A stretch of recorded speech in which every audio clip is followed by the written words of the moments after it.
जल्दी से संजय जी की एक मैं टिप्पणी लेना चाहूंगी के शर्मा जी, इसके बाद मैं आ रही हूँ साथ में लेकर चलने के बाद, लेकिन मुख्यमंत्री का चेहरा तो भैया हमारा ही रहेगा, ये बता रहे हैं। देखिए, मुझे लगता है बिल्कुल साफ है कि मुख्यमंत्री का पद इस बार बीजेपी देने वाली नहीं है। आप याद कीजिए 2019 के बाद लड़ाई किस बात की थी? लड़ाई इसी बात की थी, मुख्यमंत्री के पद को लेके। उस वक्त उन्होंने गंवाया और इसके बाद जब शिवसेना में टूट हुई उस वक्त भी उन्होंने एक तरह से कहते हैं कि हमने सेक्रीफाइस किया। अब इस मौके पर, इस मोमेंट पर वो मुख्यमंत्री का पद का छोड़ देंगे तो सब 19 वाली बात वहां पर चली जाएगी। मुझे लगता नहीं है कि वो पद छोड़ने वाले इस बार बिल्कुल। और बड़ी खबर इस वक्त ये है, नतीजे की बड़ी बातें जल्दी से आपको दिखाते हैं।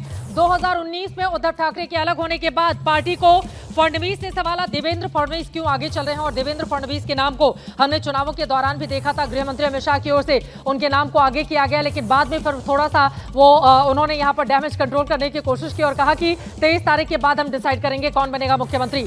बड़ी खबर यह है, फडणवीस हिंदुत्व का नया चेहरा बनकर उभरे हैं विधानसभा चुनाव में देवेंद्र फडणवीस की ओर से।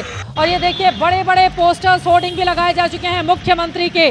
बड़े बड़े होर्डिंग पोस्टर भी यहाँ पर जो राजू पाटिल हैं उनकी ओर से लगाया गया है देवेंद्र फडणवीस के चेहरे के साथ, और यहाँ पर मुख्यमंत्री के अलग अलग पोस्टर्स भी लग गए हैं। यकीनन देवेंद्र फडणवीस को मुख्यमंत्री बनाने की कवायद को लेकर भारतीय जनता पार्टी अब आगे बढ़ेगी, क्योंकि जिस तरह की मेहनत उनकी ओर से की गई, हालांकि ध्रुवीकरण की भी पूरी कोशिश उनकी ओर से की गई, और अभी तक के आंकड़े बता रहे हैं कि उसमें देवेंद्र फडणवीस, उनकी पार्टी को बहुत बड़ी कामयाबी मिली है। इस बात को भी आपको ध्यान में रखना होगा, जिस तरह का प्रदर्शन मध्य प्रदेश के चुनाव में, क्योंकि इतने सालों तक बीजेपी की सरकार रहने के बावजूद 2/3 से ज्यादा बहुमत के साथ अगर एमपी में लाडली बहना योजना के जरिए जीत हासिल करती है बीजेपी, तो लाडकी बहना योजना के जरिए भारतीय जनता पार्टी ने प्रचंड जनादेश 149 सीट, 150 से कम सीटों पर लड़ने वाली पार्टी 124 सीटें अगर जीत कर आती है तो ये अपने आप में क्लीन स्वीप कहा जाएगा।